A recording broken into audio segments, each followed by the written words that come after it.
Welcome to Popcorn Psychology, the podcast where we watch blockbuster movies and psychoanalyze them. My name is Brittany Brownfield, and I'm a child therapist, and I'm joined by... Ben Stover, individual therapist. Hannah Espinoza, marriage and family therapist. We are all licensed clinical professional counselors, also known as therapists, who practice out of Chicago. Even though we are licensed mental health professionals, this podcast is purely for entertainment purposes and to fulfill our love of dissecting pop culture in all forms. Please remember that even though we are all licensed therapists, we aren't your therapist. If you are struggling with mental health symptoms, please find a local mental health provider. Hello, everybody, and welcome to Popcorn Psychology. Today, we will be taking care of our first ever Patreon request episode, and we're going to be doing it on 2006's Best Picture winner, The Departed. For those of you that haven't seen The Departed in the wild, The Departed is the story of two cops in South Boston that become state troopers, and both are coming from very different backgrounds.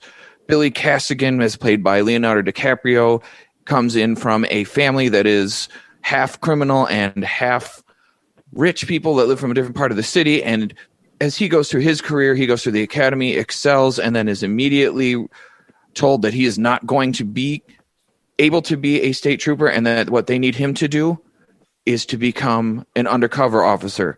And while he's going through that story, we see Matt Damon's Officer Sullivan instantly start rising through the ranks of the academy, but all the while he is secretly a mole for mob boss Frank Costello.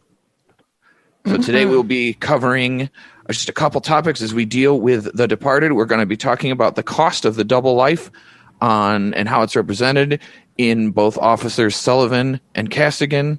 We are going to yet again be tearing down the trope of bad movie therapists with one of the worst ones ever. Hot take here. And then we'll talk about real life police mental health issues, including stigma, peer support, debriefings, and mandated sessions. And today we have a special guest with us, a police officer, Al Ferrara. Oh. Hi. How we all do? We are very happy to have you today, Al, and thank you for giving us your time. No problem. Love to sit down and talk about the wonderful movie, The Departed. So for our listeners, Al, can you tell everybody a little bit about yourself and why we might want to be talking to you? Other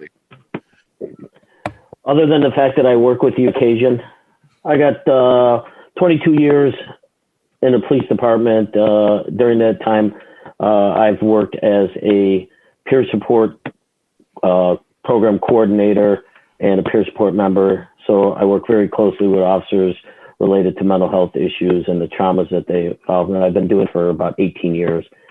And then have gone around the country talking about officer cynicism and the effects of cynicism on officers and how that affects how they view things when they go out into the street and work with communities. Al's also been an academy instructor, a tactical officer of the year. He's being modest here. So, seen it all and done it all. So let's start right off the top with the topic of the double life. What do we see in the way that the double life of Sullivan and Castigan is represented in this film that we thought was notable? Okay.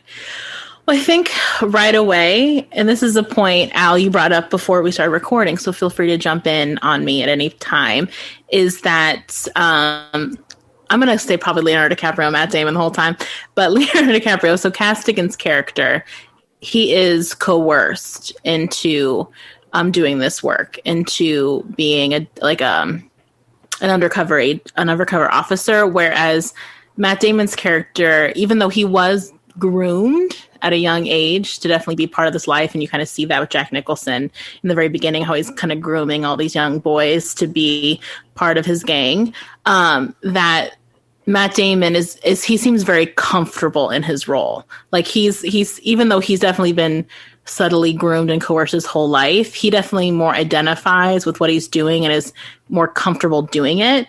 And I don't know, kind of seems like I think I wrote in my notes, he's a bit of a show off. Like I think he likes the lifestyle of kind of having not necessarily having secret, but kind of being in that power position, whereas Castigan is very much like under the thumb of what's happening to him. So it's a very different energy to both of these approaches to being sort of living a double life. And I'll just add that, the Matt Damon, he knows what he's doing. He's got a clear-cut mission. It's laid out for him. And, yeah, he does have that kind of large ego that he brings to it. And you compare that to, Castigan, he's not really sure. Everything's been, he was going to just be a state trooper, and that was his thing. And obviously that was taken away from him. His knees were chopped out from under him. And now they're saying, hey, now we want you to go undercover. And you're thinking, and then you got to make this big pivot. Whereas, the transition between the two, he doesn't even have time to get his feet on the ground, and he's already got just thinking about what he's going to do. So I think that was really pretty, a pretty tough time for him sitting there getting this information, and now he's got to make a decision. Do I go undercover? Dirk, Leo's character, Billy Castigan, has a really complicated backstory, which they did lay out really well, mostly with Dignam tearing him down, which is Mark Wahlberg, just absolutely brutally tearing him down and tearing into him about every single thing that he was insecure about having been both smart and doing well. And what they say, I don't, how from Illinois, I didn't take the SAT. I don't know. I'm assuming a 2200 is good. I think the max is 24. I'm not sure, but he got did a 1400, and you can get 1600 at the time. There we go. Thank you, Brittany. You're welcome. I know things in terms of ACT scores, so same. But anywho, he's obviously heralded as being highly intelligent. You see the way he's taking tests. He comes in, he's prepared, he's ready to do this. He is escaping this life of crime that his family is in, that he dabbled in and had to have this camouflage of being a kid who could exist with his father's side of the family on the weekends and have two accents. So he's already used to having two identities. So the profiling, the psych profiling that Dignam and Captain Queenan did on Billy, like, they were already singling him out. They knew what they were going to do once they saw him in the academy. I mean, it's very ruthless, because exactly what we've been speaking of is, Billy's character is obviously trying to find himself as an adult, like really trying to take ownership of who he is and be the person he wants to be, and be, I would assume, like a quote unquote good person, and like, yeah, carve out his own identity, which is the theme through the whole movie. Like, he's constantly bringing it up, like, and even by the end of the movie, he's like, I don't even want to be a cop. I just want to have my identity back. And I think what feels so hard watching this movie is you can see, like, throughout the whole movie, but really in that beginning scene where Mark Wahlberg is just laying into him, is that he just wants to be who he wants to be, and he worked really hard to get there, and it's immediately, like you guys were saying, like, kicked out by the knees and taken from him, and that in itself is so heart-wrenching, and not necessarily, like, I don't know if I would say traumatizing, but it's such an existential, like, kick in the gut, to say the least, in terms of, like, can I ever be enough? Like, can I ever work hard enough? I ever get away from this? I mean, it's kind of amazing that he stays in the area, trying to rise up, which I think probably says something as well, that he doesn't leave Boston to be a cop, which makes me feel like, does he want to kind of reclaim himself within his own community and reconfigure who he is within his own community versus going somewhere else and just being a whole different person where no one knows him?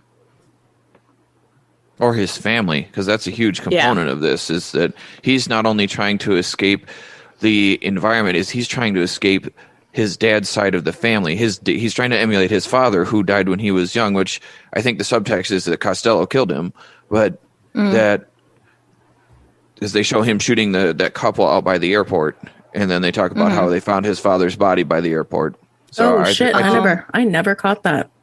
I took that to be subtext that Costello killed him. And the thing with him trying to escape his family is that in order to become the police, you have to go through extensive background checks. He would have had to answer these questions in order to get into the academy.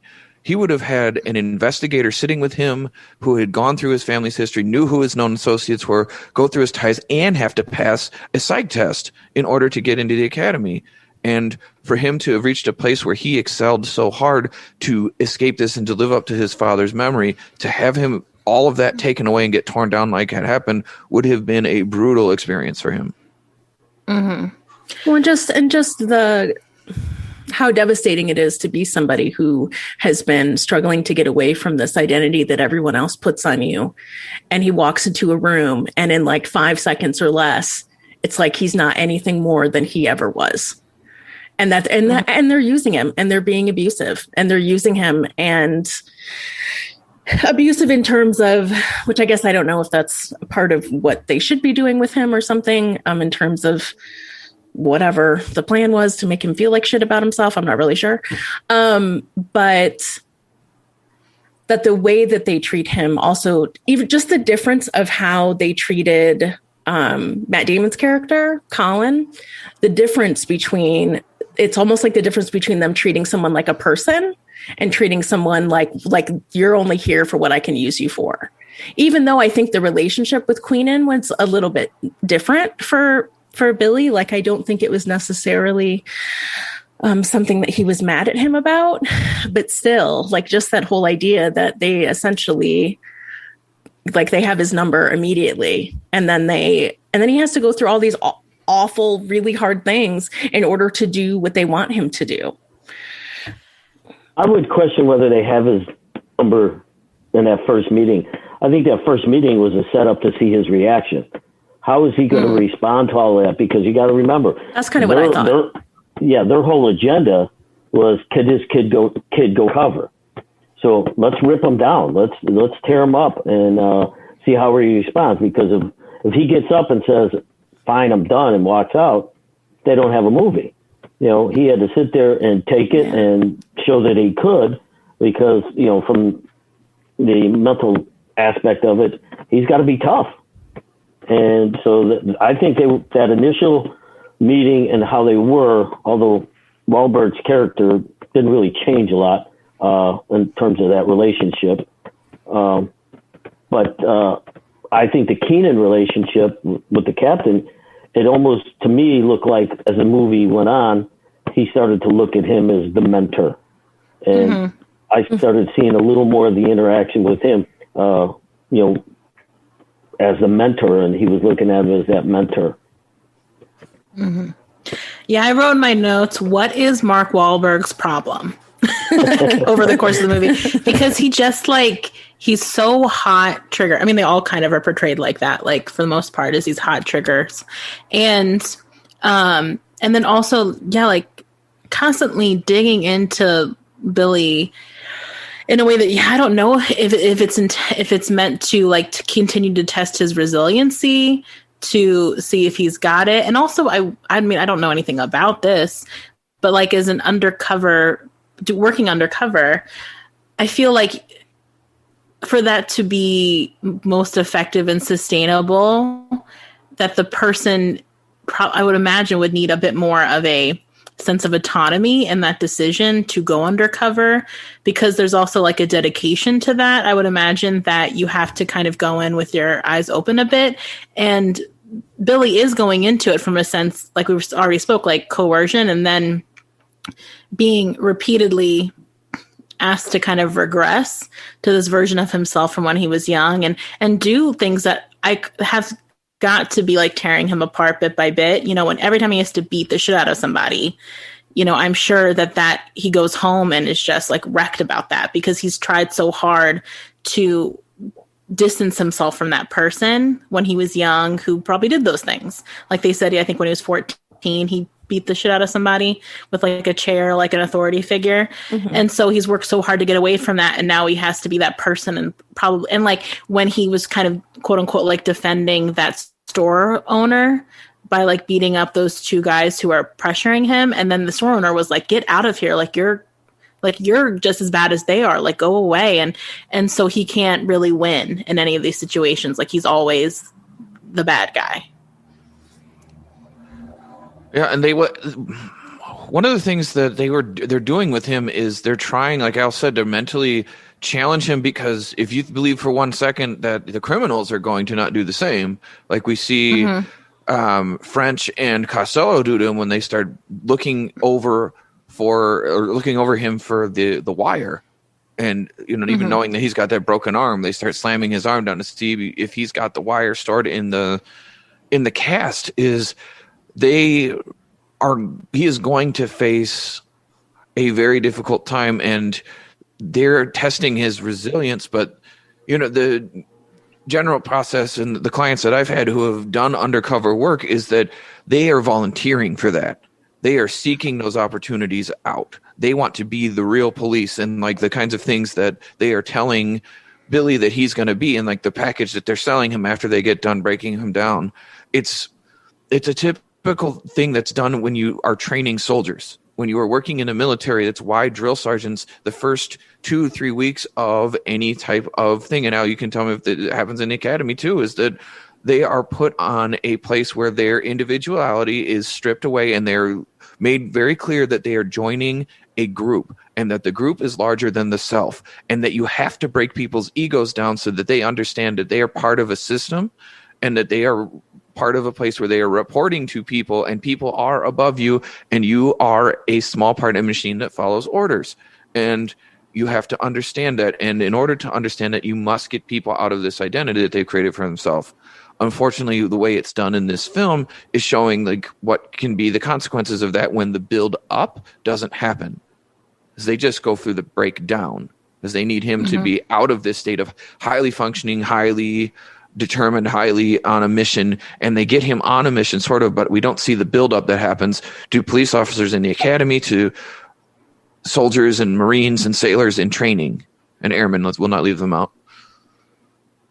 Well, and that's what it is. It's in that particular environment, you're breaking the individual down to bring them back the way you want them and need. So that's what the training's all about. And it's about following orders and the mission, whatever that particular mission is. And that's exactly what they were doing. That is like a pre-academy kind of thing. Cause the department where I worked at, we'd bring, recruits in. By day 3, we had stripped them down so bad, almost similar to what they were doing. So that they right away understood where they were going to be and who were this is the protocol that's going to happen. You are at this particular point, and then we're going to bring you back up to being somebody. And it's that process in the academy where you start building their character back up to the way you want them. And I think you're right there, Ben, say, it was always tearing down. And the problem with DiCaprio's character, he had to wait until the end to get his build back up. All of a sudden they're going to talk the awards at the end, but that's not what he wanted. And he says it very clearly several times in the movie. I just want my identity back. And it had nothing to do with the awards or, coming back up that way. And Wahlberg threatens him the entire movie with just deleting his stuff. And that's the difference, is the one thing that he wants is one thing they hang over him. And at that point, he is it's the difference between volunteering for a difficult, dangerous job and choosing that after being groomed and built up for it and trained for it, and then being coerced into it and then held somewhat against his will. The guys that I have worked with that are undercover, they do so willingly. This is what they want. And they are, taking great care to preserve what they do, but it's not like we see in this film at all, where he's forced into it and then held into it against his will. It is a volunteer position that people work really hard to get because it's hard to do and not everyone can do it. And I think too, and maybe you guys can shine some light on this as well, is how panicked and desperate Billy is Leonardo DiCaprio's character is the whole movie. You know, like the way he rips off the wire, the way when he's like yelling at them over the phone, he's like, I can't wear a wire again. And he's so panicky so much of the movie and like making scenes, like when he and Mark Wahlberg fight outside, like near, I think, like a canal or something. And he's like, now I have to arrest you. It's like he is making literal scenes in public with, you know, like he's keeping it together, you know, when he's with the like Frank Costello and his people, but he is so fraught. Like he always feels like he's right at the edge, and it does feel like is that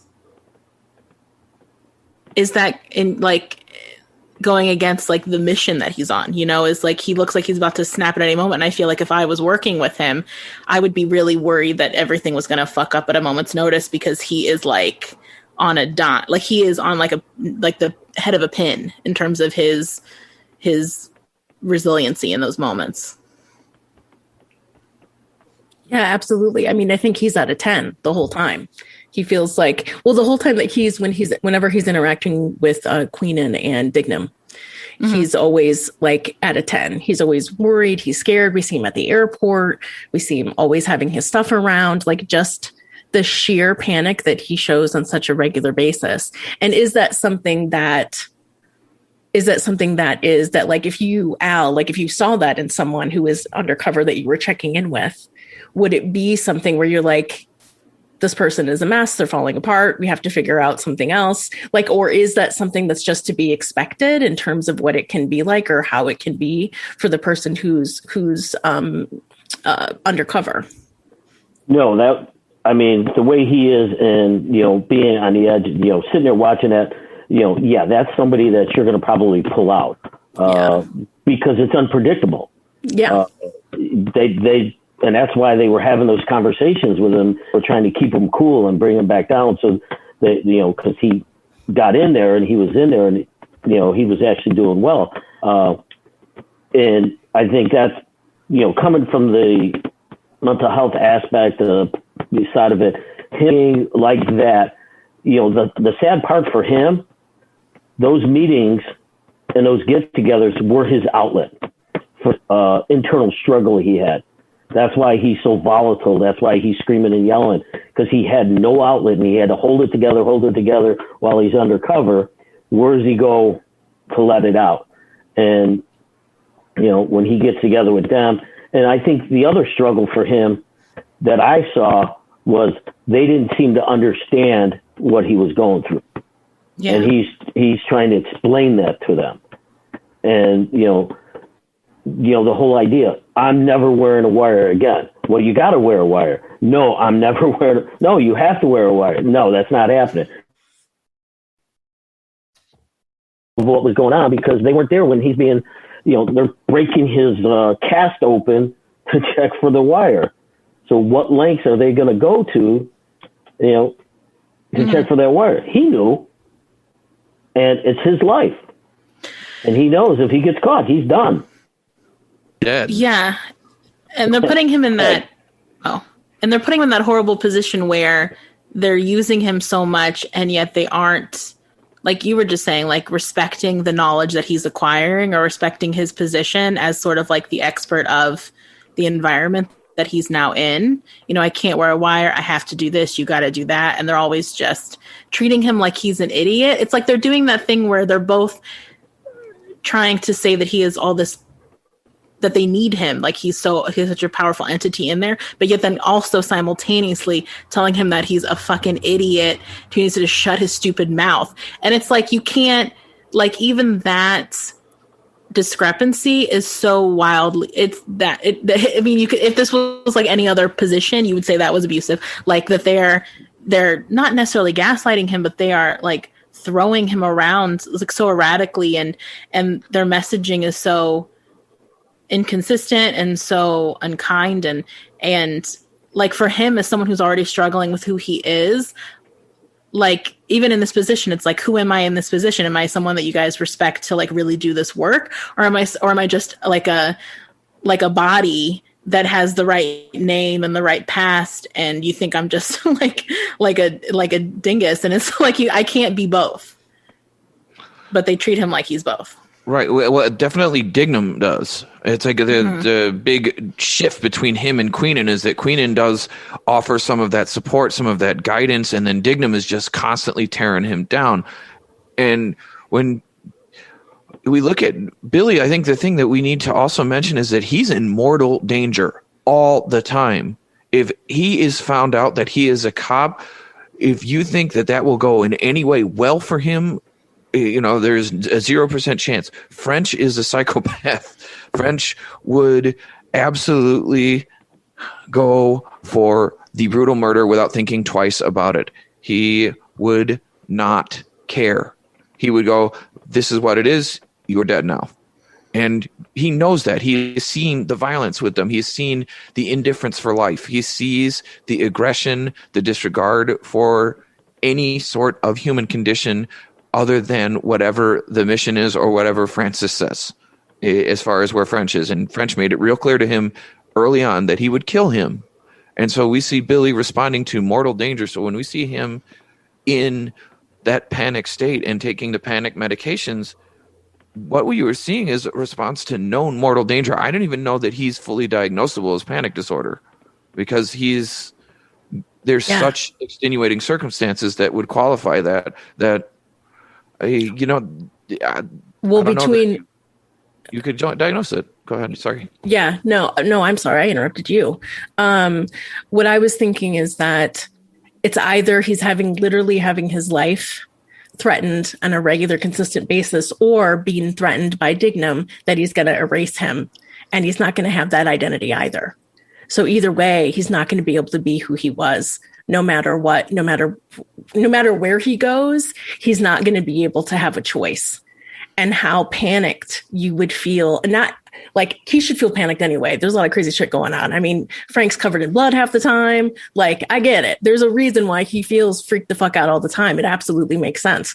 And at the same time, there also are these identity stuff where it's complicated. It's always coming together. Like, it's always like he can't ever feel like himself. There's no place for him to be stable because every footstep that he takes, he's either has a chance of being killed or has the chance of getting his police information deleted, and then he'll just look like some guy, just another Southie who fucking was working with Frank Costello.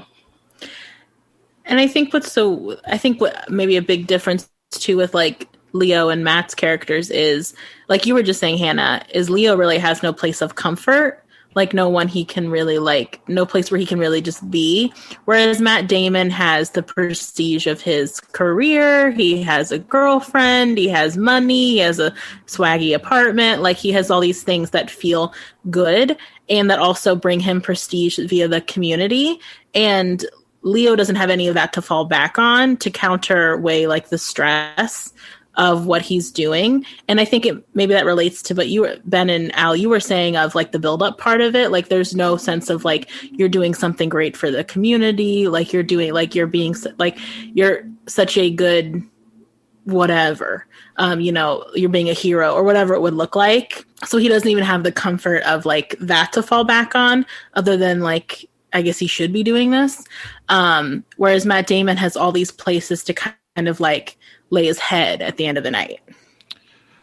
Absolutely. And I think probably the last thing I want to say on Leo's character here before we switch over to Damon is the thing that I think disturbs me the most, it'll tie into when we get into this, is that when he's going to therapy, he is going to therapy not as a police officer. He is going to therapy as a convict. So not even in therapy can he be honest about where he is at, and that is wrong.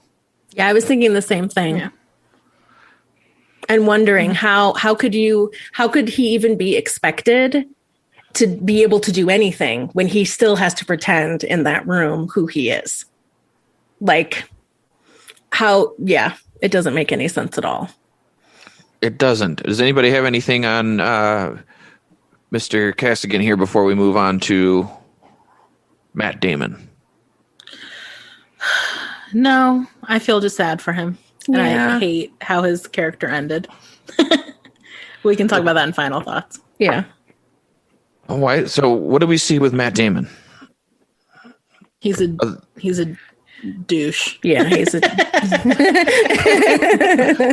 So far we've used two clinical terms that we don't usually use: douche and psychopath. Got it? Yeah, I mean he's part of the life. Like he's a show off. He, like I've already said before, he's bought into the lifestyle that he's living, which is very different than Leo. And but at the same time, I also feel like he bought in, but hasn't really had to be tested. And so when he does have to be not tested, like how Billy's always has to be tested, right? Like Frank's always coming at him, who's the rat, blah, blah, blah, all that shit. And Colin, while he is playing this double character and is having to make some choices here and there about like what he has to do and how he has to lie and pretend or whatever, but that he is getting a lot of the positives and not very many negatives. So when it finally comes to a head that he might actually legit be caught and found out, he crumbles immediately. Mm-hmm. He crumbles immediately because he hasn't had to have that experience yet. So also I feel like he buys into this idea of what this is going to be, but doesn't really understand or isn't prepared for the actual outcome of what could actually happen. Like it felt like and I don't know if it's just Matt Damon or just a part of the way he played him or whatever, but it did seem like I felt like in some ways that he didn't understand how many people he was fucking over. I don't know. Well, I would say that you would think that he would have a similar vibe as Leo because he actually was taken in by Frank at such a young age. And I guess this is me just making a big assumption that if this was always Frank's plan, like to put him into the Stadies and kind of get him in that place, that he would have had to keep like his reputation clean. So I wonder how much he was protected all growing up from anything really bad happening to him. Like I bet you Frank never made him beat the shit out of somebody, like Frank never had him do all the dirty work that I think he probably would have done if maybe that wasn't the long-term goal plan that Frank had. Because I think my assumption would be to get him where he's at, Frank had to keep him really clean. And so he probably was very well protected all growing up and probably never, like you're saying, Hannah, faced much adversity because of that. I totally agree with that because you see it very early on when he first meets Frank in the store, and Frank tells him, go to school, study. It's almost like because he knew he was a Sullivan, that was an in, and so I'm going to take care of this kid, and he's probably going to be a smart kid. Let's make sure he studies so that to me, Frank had the plan right away when he figured out, because you just see him, you're Sullivan's kid. Okay, here you go. Here's this, here's that. And he starts taking care of him right away. So I think you're both right on the money with he didn't have to go through any of the testing that everybody would have to go through. He didn't have to beat anybody's ass. He, probably didn't do a whole lot of anything and actually was very well taken care of. And he liked that lifestyle because even when you see him, he makes it into the police department, makes it into the state police. He goes out and gets this apartment that there's no way you could afford. And that's what I said. And I'm sitting here as a cop going, nobody's looking at this. This guy just gets on the job and he's getting a place like that. Yeah. I mean, I don't know about my police department would probably be taking a look at how is that even possible? No, unless that's you're coming from, you're coming from a well-off family. Mm-hmm. They all knew where he came from. So, I mean, so right from the get-go, he was pretty much well taken care of, and I can only imagine that's what the whole premise was, and then right down into the very beginning, he wore the nice suits, he had the nice apartment, and then all he had to do was get the nice girl, and the picture was complete. And then become a lawyer. Point. Oh yeah, too, going to night school. And because even the real estate agent was like, are you married or something? Like even the real estate agent clocked that he shouldn't be able to afford this apartment. And he's just a real estate agent. Right. Well, I mean, he's trying to make a sale and he can't make a sale to somebody that can't afford it. And, You see that Colin always has. He clearly wants to be a politician. He's always looking towards the gold dome of Beacon Hill. He wants to be in the State House. He wants to move his way up into the world, and he's been shown the dark, dirty side of the world, but only like you guys said, the rewards of it. He's being brought up like, look, if you just compromise your morals a little bit, you get taken care of. Mm-hmm. And he's only shown the taken care of side. He's not part of the bad things happen. He knows bad things happen, but he's not the one doing it. He's never the hands dirty guy.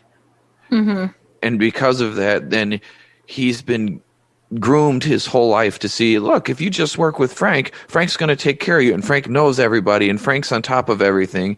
And unbeknownst to him, Frank is playing a whole separate game, that he is an FBI informant. Which makes sense then why Matt Damon kills him as soon as he finds that out. Like, as soon as Matt Damon gets his world rocked, his world starts getting rocked over the course of the second half of the movie, but as soon as he feels that betrayal, he shoots, his dad figure basically like multiple times. Because he doesn't have the nuance that like Leonardo DiCaprio's character has, which is like, there's multi-layers something. It's just, I thought I knew something. I didn't know it. I don't like my world being rocked like this, so I'm going to end you. Well, right, and the minute he turns from adulation to, I'm trying to use the right word here. Alan, your master's in English will probably correct me here. But his adoration of Frank shoots at him. Mm-hmm. When he starts going at Frank, when Frank is wounded and he starts going at Frank and telling him all that fucking and no sons, and you're an FBI informant, this is true.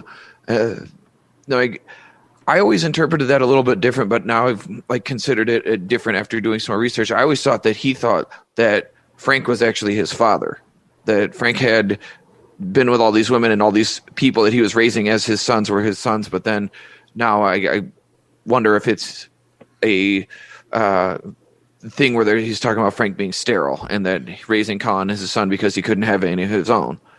But even seeing that extra layer to it, at the second that Colin turns on him, Frank shoots at him. Mm-hmm. Frank, he doesn't even hesitate. He doesn't hesitate. Mm-hmm. He doesn't try to plea. He doesn't argue. He doesn't do anything. He shoots at him. Because Frank's a survivor. Mm-hmm. Frank is he's all about survival, and he's going to shoot at him. It doesn't matter who's in front of him. He's going to survive. And it's funny. I saw that whole interaction there. That's where I saw a change in Damon's character, Colin, because at that moment when he finds out, earlier he finds out that Frank may be an informant for the FBI, and then Frank says, yeah, I am. That's the moment he realizes everything he's doing is going to come crumbling down. He's not going to be the super duper cop. He's not going to be the sergeant that everybody's looking at, because if you notice, right after he shoots him and everything, he calls everybody over. Look, we got him. Here he is. And his world stays okay. Mm-hmm. His world didn't change. He didn't lose anything. And all he's got to do is tie up the loose end, which was finding who the mole was. And that's what he did. That became his mission, to find out who that mole was. Because once Frank's dead, why does it matter? Mm-hmm. Who's going to take over Frank's spot? So I just saw that as Damon all of a sudden, his character all of a sudden going, okay, if he's a mole, is he going to give me up? And then what am I losing? That's that, is he losing something now? Now is he being tested? And, you talk about him crumbling later on in the movie. I just saw that he was like, okay, you're the FBI informant. You're going to take a lot of stuff away from him? No, we're going to put an end to that. And it was very convenient. I can do it and be a hero at the same time. Wow. Because he knew what you just said, that he knew that Frank is a survivor, and that at no point is Frank, even if you're a son to me, the minute you stop seeing Frank like that, Frank stops protecting you. The minute Frank is in trouble, Frank doesn't protect you. and he would protect Colin at almost all costs, but not all costs. And the second they realized that, right, because, I've had enough clients complain to me about this. I don't know how things go in Boston, but I know, with the department I'm familiar with, becoming a sergeant doesn't happen in a year. No. No. Even And smaller departments. Right, and certainly not a detective sergeant.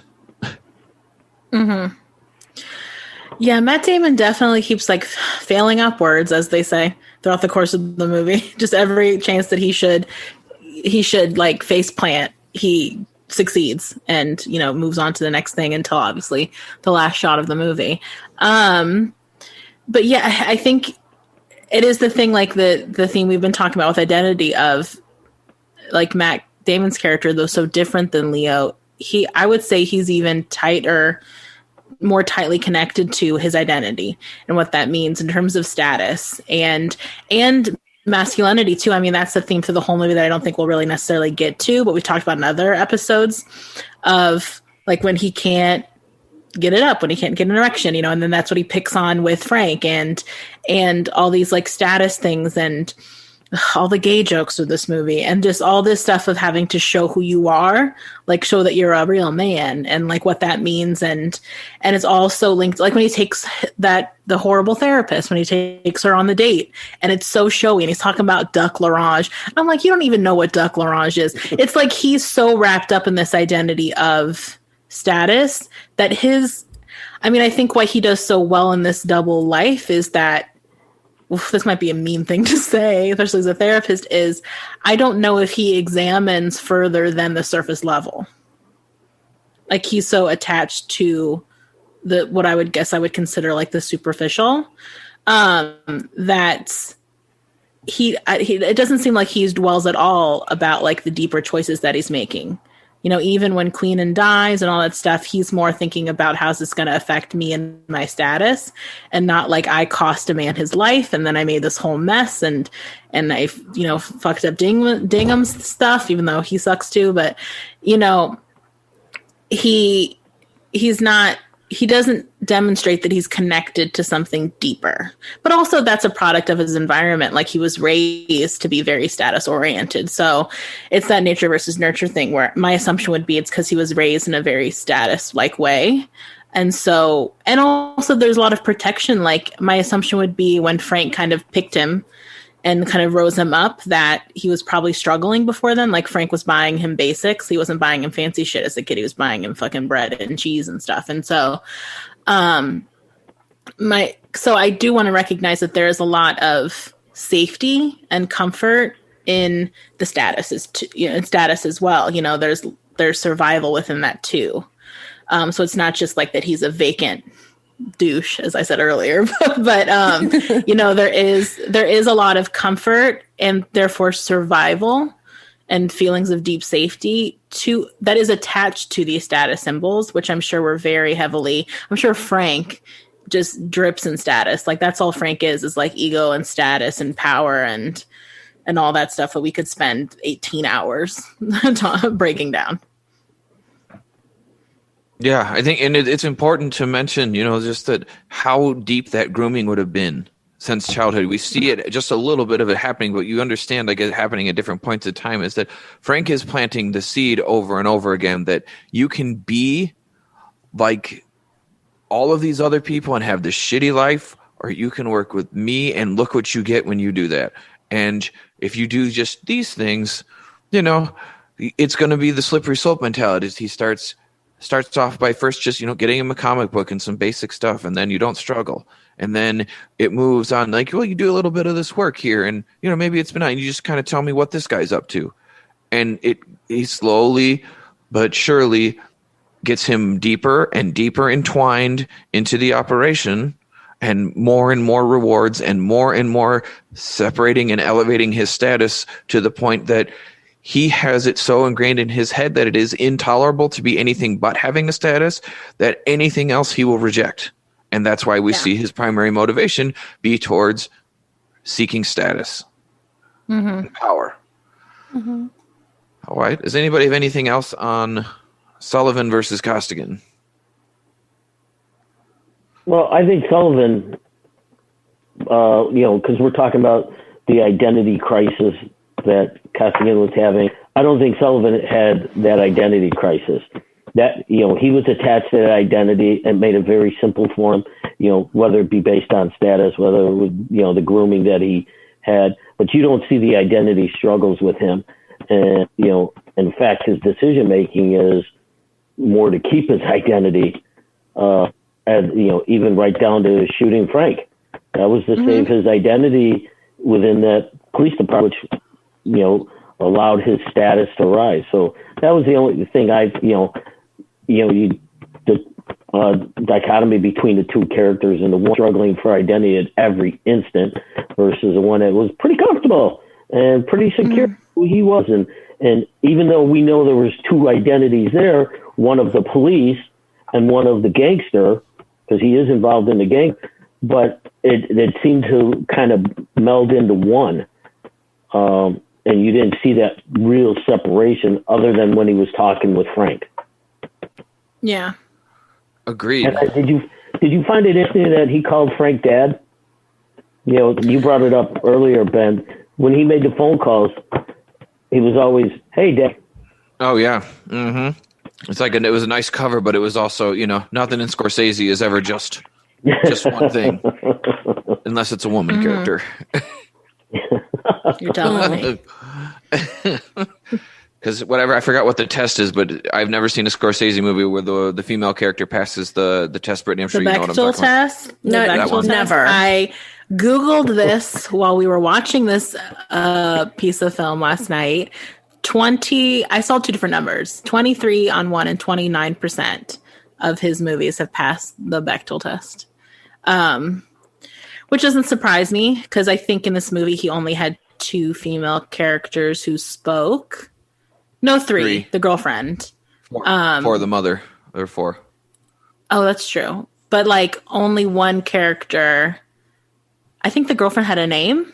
Because part of the Bechdel test is you have to have more than one female character that has a name, that talk to each other, and they don't talk about a man. So I don't think that it definitely doesn't pass that. No, it didn't. All right, so we're going to take a quick second here, and we'll take a quick break. Hey, Popcorn Psychology listeners, we want to tell you about another show we think you'll love. It's called Movie Therapy with Rafer and Kristen, and it's hosted by culture critic Kristen Meisner and Newsday film critic Rafer Guzman. In each episode of Movie Therapy, listeners write in seeking advice on everything from relationship drama to workplace frustrations to raising kids in the era of COVID-19. Rafer and Kristen then dispense a bit of advice, as well as movie and TV viewing prescriptions to help them through whatever ails them. It's part advice column, part watch list, and lots of laughter and empathy. Check out Movie Therapy with Rafer and Kristen. Again, that's Movie Therapy, available on Apple Podcasts or wherever you listen to your favorite shows. All right, and then we're back. So let's talk about the worst movie therapist we've ever seen. She's so bad that one of my classes, and I think either it was a class in college or it was an orientation for a job in mental health, that they showed this scene, which is the first time I'd ever experienced it. And the discussion was, let's talk about every single thing she does wrong. Because believe it or not, that therapist, I think, does almost every single thing wrong. In the scene I'm talking about is the scene where she's kind of introduced. Leo comes in for his first quote unquote session with her. And it's like almost every single choice she makes in response to him is incorrect, in my opinion. Yeah, absolutely. Absolutely.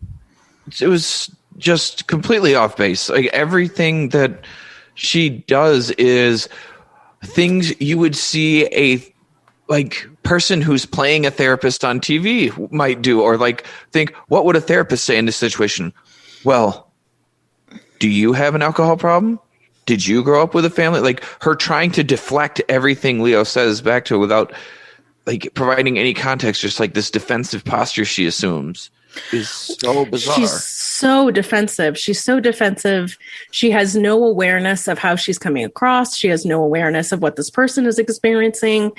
She's a fucking nightmare in terms of somebody who, and especially when we go back to think about when you work with special populations of people, you have to know how to work with those populations. And this is such a good example of somebody who doesn't know what the fuck they're doing and never knew what the fuck they were doing. Yeah, and should have been weeded out in fucking grad school. Yeah. Because you guys can jump in on this, but I work with teenagers. I've worked mostly with kids and teenagers. So because my assumption is this, and you guys can let me know if I'm wrong, is that I'm assuming a lot of the people that you would see would be people who felt like they had to be there and didn't necessarily want to be there. Maybe if they did, they still feel a little like I don't know if this will help me or work, or like don't really buy into it. And the population I work with, teenagers, that's very similar energy in that way. Like there's a lot of like prove it to me, or a lot of what I consider like they're trying to get your goat. Like they're trying to put you on your back feet. And so I think the first thing I noticed with her is that she's not prepared at all to be provoked. Because there are certain clients you'll have, which we talked about on this podcast before, that will really go out of their way, especially in like one of the first few sessions, to provoke you. And I don't mean like pick a fight necessarily, but like what he does, like, do you ever lie? Like asking questions that are designed to make you, like you said, Hannah, defensive. Mm-hmm. And she gets so caught up in it. And even like him saying like, do cops cry in here? Like he's deflecting. He's trying to get her to talk. He's trying to pull a reaction out of her the whole time. And she's giving into it in a way that makes no sense unless this is literally her first day, not even on the job, but like being in front of a person. Like, cause even in grad school, you do internships, you practice counseling on your classmates. Like you do scenarios where things like this happen and you practice how to manage it and how to respond to it. And it's like, she just woke up that day with this job and had no experience beforehand, and gets so like, even when he says, well, you look at that, put that folder away, and she's like, oh, I'm sorry, I'll take the folder back. Like she's so easily gamed by him that it makes no sense that she would work, not even in this field, but like with this population of people, in my opinion, in my assumption. And you guys can let me know if I'm getting any of that wrong, but it's just, it's so like she has no power in that dynamic. He's so easily able to, she gives all her power to him, I guess is what I'm saying. And how and I feel like one more thing, Ben, sorry. It's and then okay, you can talk. I get permission. Yeah, right. Also has a house full of women, so he understands. Yeah, we have to have permission to talk. I understand my place in life. Yeah, because I felt like again, it's somebody who, like at the very least, saying something like, it seems like you really had an idea about how you thought this was going to go today. How can I help you? Like, what do you like any awareness that he came in hot for a reason.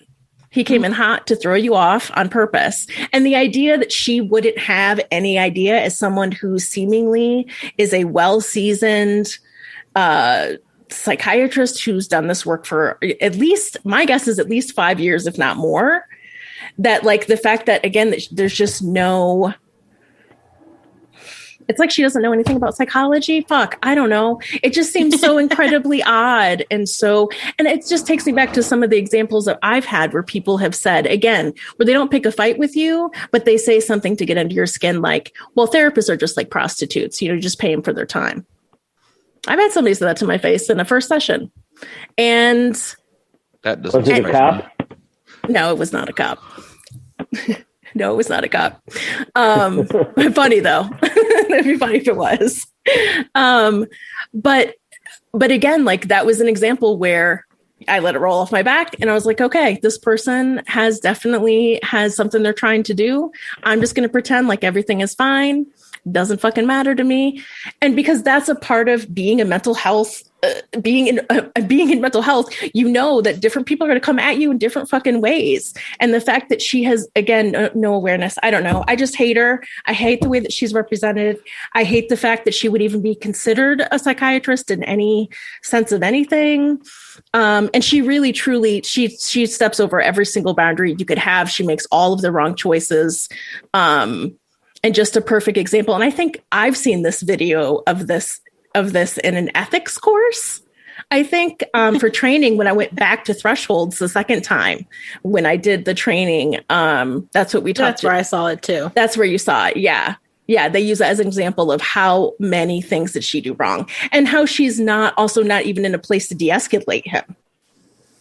Mm-hmm. Like she's not doing anything. So anyway, no, and I think you guys nail it. That one of the things that she would need to know in order, if she works with, has a contract with the police department, because unfortunately not every police department has their own set of therapists, which they all should.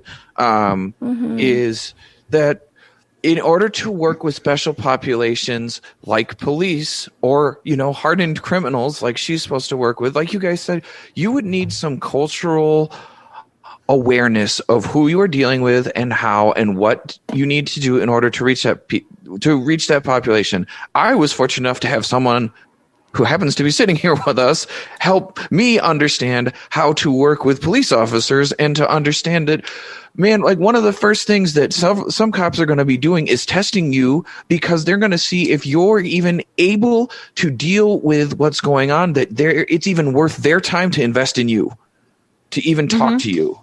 Because everything that they've got going on is enough that they don't need to waste their time with any more bullshit, with any more people who are not going to be able to help. And they need to know that you know your shit and can handle what is going to be done before they're even going to trust you. And she fails that test miserably. I don't think she fails the test miserably because he trusted her enough to sleep with her. Oh my god, it's like she makes no sense. Like I wrote multiple bullet points. Like I know we've kind of just talked about the way that she interacts with him in those moments, that she doesn't let it roll off her back. She doesn't use motivational interviewing, which is where you kind of I don't know how to say it succinctly, but it's like you go down like the river of the conversation. It's like you try to flow, you meet them where they're at. You try to let them sort of guide the conversation, but in a non-judgmental way. She doesn't do any of that. She starts topics that are so confrontive. Like she's like, so how was jail? He didn't bring up jail. Why are you bringing up jail? And even he says like, what the fuck? I think he even says something along the lines of like, what do you want to know? How are the showers? Like, I think that would be an honest question. Like, I don't blame him for asking that question, because it's like, why are you bringing that up? Do you have an agenda of what we have to talk about in this first session? And then and then treating him like he is a drug, what's the word I'm looking for? Like pursuing drugs, and then gives him those drugs, and not just necessarily gives him that prescription. She fights with him in a public place while handing him a prescription. It's like the wildest shit I've ever seen. Any one of those things would get you in trouble at work, not much less like ethically maybe get you in trouble, and like your license would be in danger. But your insurance company would drop you the minute you started providing services outside of your office. Yeah. Like HIPAA violations, fucking ethical violations. She didn't do a suicide assessment at all.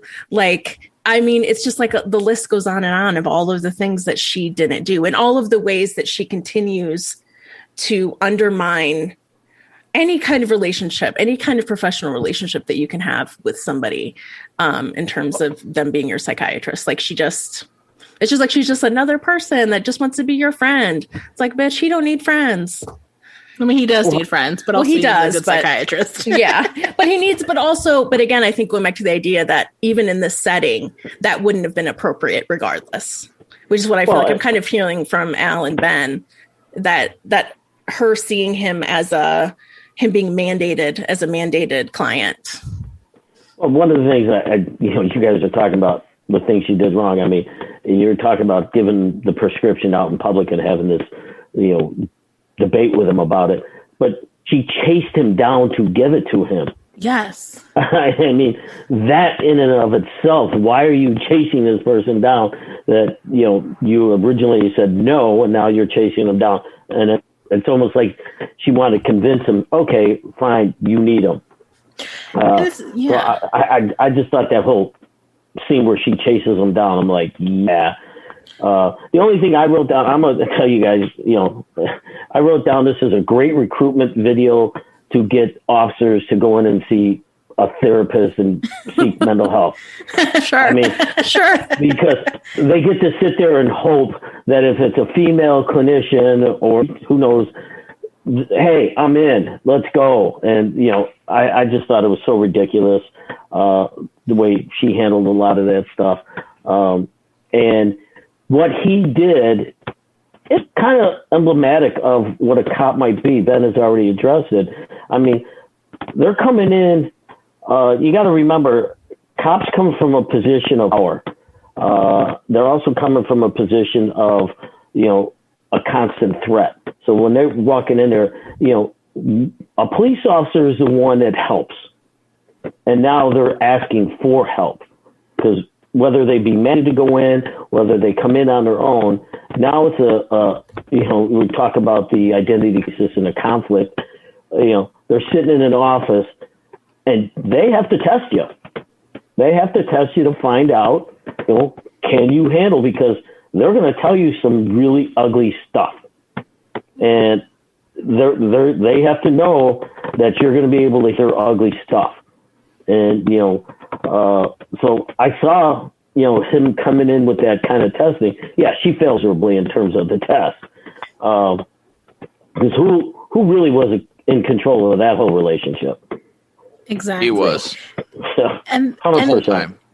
And it's just like you're saying, Al, with her chasing him down, like, what's the motivation there? Because she wants him to like her, and that's the last thing you should be thinking as a therapist, as a psychiatrist, is like, not necessarily like you want your clients to have a rapport with you and like feel connected to you as a professional that's in their life. That's also like, it's an intimate profession, but still it's a profession. But in that moment, it's very much like, oh, I think he's mad at me. I want to make sure he's not mad at me by giving him what he's asking for, even though I just accused him of being like a drug tracer. And it's just, it makes no sense. And then, we haven't even gotten to the more wildly inappropriate things, which is he asked her out for coffee. Once you get asked out by a client, that's it. Like, you can't go further. Like, you'd have to refer him out. Like, it's just a line has been crossed. She did refer him out. That's why she could have coffee. That's totally it, Al. It works that way. There's 100% not a 5-year waiting period on that. I think it's 7 years.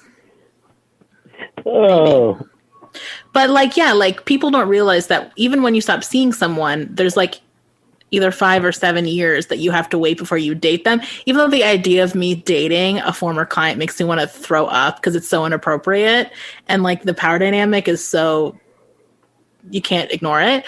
No. But it'd be like saying I'm going to date a sibling. That's how gross it feels to me. But Same. I do not care how attractive the client is. Absolutely not. Under no circumstances ever is just so wrong. And then it's so odd that ethically it's 5 years. That just seems like such a weird, arbitrary number of really 5 years is going to make you feel like this is fucking okay. Listen, okay. If you think they're hot enough, I guess you'll wait. But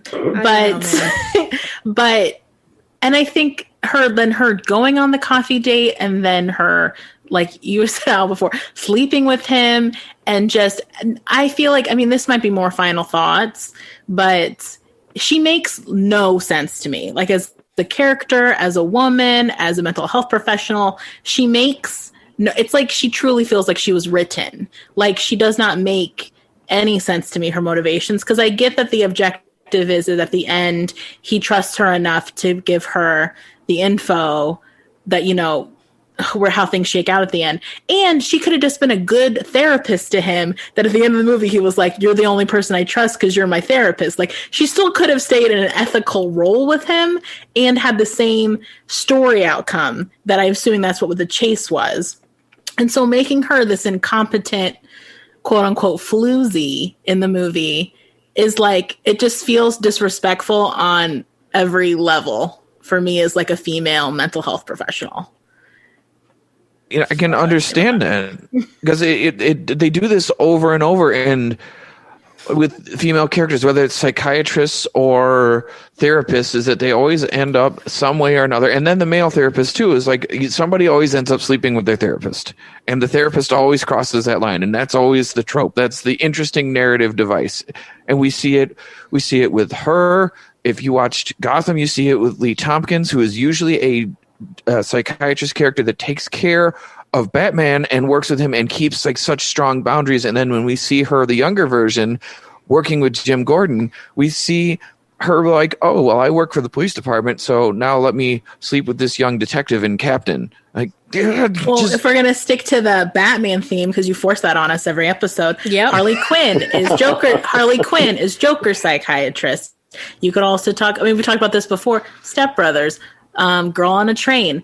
You like, as if therapists and psychiatrists aren't going to be ready for a client who's going to who might make provocative sexual advances on them as a way to control the narrative. Because kind of what you were sort of referencing earlier, Al, is being in therapy is very vulnerable. I am a therapist, and I didn't go to therapy for the first time until I was like 31, and I should have been in therapy for a very long time because it made me very anxious about being that vulnerable, and I should quote unquote know better. And so when people are put in vulnerable positions, they feel very powerless, and so to get the power back, they can sometimes be provocative or they can fall back onto maladaptive patterns of behavior to regain, and that can be like being threatening, being sexually provocative, just being provocative. And so just in all these movies, this one included, the idea that a therapist won't expect that or anticipate that and know what to do with that is so disrespectful to the field. And also because in all these movies that we reference, the characters that do this stuff are in therapy sort of for these exact behaviors. Like Girl on the Train, not to get into it too much, like she's someone who's in therapy because she is trying to deal with her sexual impulsivity. And so then she acts sexual towards her therapist, and he's like, oh shit, but she's so hot, so I guess we got a bone. And it's like, dude, you should have you shouldn't have taken her on as a male therapist. 2, you should have been prepared that this is her pattern of behavior, the way that this might be Leo's pattern of behavior is to be really confrontational. And so you just have to be ready for that. And if you're not, like, you shouldn't be doing this job. Or you should be doing a different version of this job. Absolutely. And we just see it over and over. How many movie therapists can you name that didn't sleep with their clients? As I'm coming up empty. Like, let's think. Nope, got none. Chase Meridian slept with Batman. The therapist on Atypical, she doesn't sleep with her client, but she definitely still has some boundary stuff that I'm not a fan of. This is a very brief thing, but there's a show called The Path on Hulu. It's Hugh Dancy. It's Aaron Paul from Breaking Bad. There's a really good scene with a therapist in like the 3rd season where the character is coming from basically a cult environment. And so he's very provocative. He's very he's testing her, and she does such an excellent job of exactly what we're talking about. Being motivational in her interviewing in her style, letting it roll off of her back, asking excellent open-ended questions. Cause like the thing with like, when he says like, do you lie? I would have been like, sometimes, let's talk about that. Or, it's like you turn the question back and you say like, why does it feel important to ask me that? Or like, is there something about that question that you need to know about me? You turn it back around, because also what he's doing in this scene is, because therapy is so vulnerable, he's deflecting, which is just a defense mechanism. He's trying to make it about her. And so you should know that as a therapist and just do your best to deflect back, which is going to make your client very uncomfortable. But we don't change until we're uncomfortable. And so it's okay to put them in that spot. And your job is to hold them while they're in that state of discomfort that leads us towards change. And it's okay if that process takes a long time as well. Like with someone like him, like he might be with that energy coming in hot like that. Like you might have to have many, many sessions before you get to a place where you're really in it in it deep. And she definitely felt like she had an objective that she felt like she'd hit, or she'd ask which is something you do stumble into when you're very green, or at least I did as a therapist, is you feel like you have to find the right question. And once you find the right question, it'll just like crack open the Pandora's box have an that is their mind. And it will be like this magical thing. Oh my God. Yes. And it's like she's searching for that question by asking all these random things. And she's just sucking at it. Yeah. Yeah, it's just one of the worst examples I've ever seen. Well, one of the things I think that was really funny, and talk about the worst example, what's the reason he's asking her about whether she lies? Because he's sitting in front of her lying as they sit there. I mean, the undertone there, was clear. Of course, we know watching the movie that he's this other character, but he's essentially telling her right there, I'm lying as we sit here, and there's nothing about me right now that I can tell you that's the truth. Do you lie? And, the defensiveness of it, and he put her on the defensive right way, and it just went downhill from there. So downhill, so fast. And just one more, just to like be clear in general, if a client shows up at my house, I'm going to call the police. I'm going to call them. You're not going to invite them in? You're not going to invite them in and then have sex with them? And then have sex. Well, but just like all of the ways that he just shows up, how like as a therapist, as a woman, like none of that is okay. Like none of that is okay, no matter who you are, in terms of following me around and just showing up places unexpectedly. Like I get, again, it's a part of the movie. It's a part of the vehicle of him sending her stuff, whatever. I get that. But it makes no sense. It makes no sense. Yeah, she is maybe the worst example we've ever had so far. Right. Please don't romanticize stalkers. Don't romanticize stalking. It's not sexy. It's or like creepy. troubled bad boy shit like this. Like it's all fun and games in movies, but like in real life, if I had a client who followed me home, I wouldn't have opened my door. I would have been like peeking through the curtain, calling somebody. I'd be like, oh my God. Like I would be panicking. And what? Because he's like a cute, sad face. Yeah. It just is so get ridiculous. The fuck out of here. Right. This is why CCLs exist, ladies and gentlemen. Why what? Why CCLs exist. What are CCLs? Yeah, I know what you're talking about. Conceal and carry license. Oh, gotcha. Yeah, we don't know anything about guns. Really? Can you tell? Right. Let the cops in the rock about it.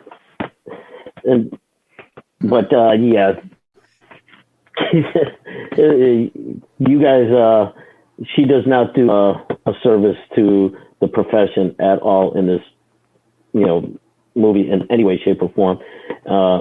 Even down, to the end, if a client gives you a secret envelope and says, if something happens to me, please open it. What's the first thing you're doing? Opening it and calling somebody and getting somebody involved. Or whole lot of shit's going on here, and she's gonna sit on it and wait until something happens.